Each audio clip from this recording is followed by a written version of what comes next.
വിദ്യാവാഹിനി പദ്ധതി പ്രകാരം സർവീസ് നടത്തുന്ന വാഹനങ്ങൾക്ക് ഇന്ധനം നിറക്കാൻ പണമില്ല.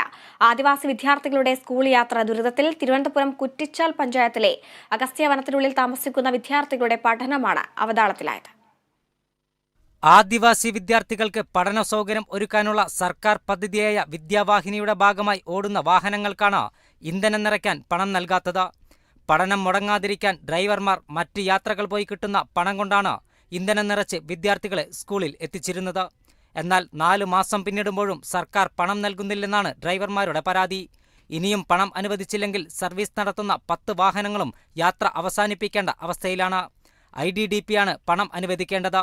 എന്നാൽ പണം അനുവദിക്കാത്തതിൽ അധികൃതരോട് ഡ്രൈവർമാർ വിശദീകരണം ചോദിച്ചെങ്കിലും ഫണ്ടില്ലെന്ന മറുപടിയാണ് ലഭിച്ചത്. കുട്ടികളുടെ ഭാവിയെ കരുതിയാണ് കടുത്ത നടപടികളിലേക്ക് നീങ്ങാത്തതെന്നും ഈ സാഹചര്യം തുടർന്നാൽ വാഹനങ്ങൾ സർവീസ് നടത്താൻ കഴിയാത്ത സ്ഥിതി വരുമെന്നും ഡ്രൈവർമാർ പറയുന്നു. 150ഓളം വിദ്യാർത്ഥികളാണ് വനത്തിൽ നിന്നും നാട്ടിലെത്തി സർക്കാർ സ്കൂളുകളിൽ പഠിക്കുന്നത്. വിഷയത്തിൽ 2 ദിവസത്തിനുള്ളിൽ നടപടിയുണ്ടായില്ലെങ്കിൽ കടുത്ത തീരുമാനങ്ങളിലേക്ക് കടക്കാനാണ് ഡ്രൈവർമാരുടെ തീരുമാനം. Kerala vision news, Thiruvananthapuram.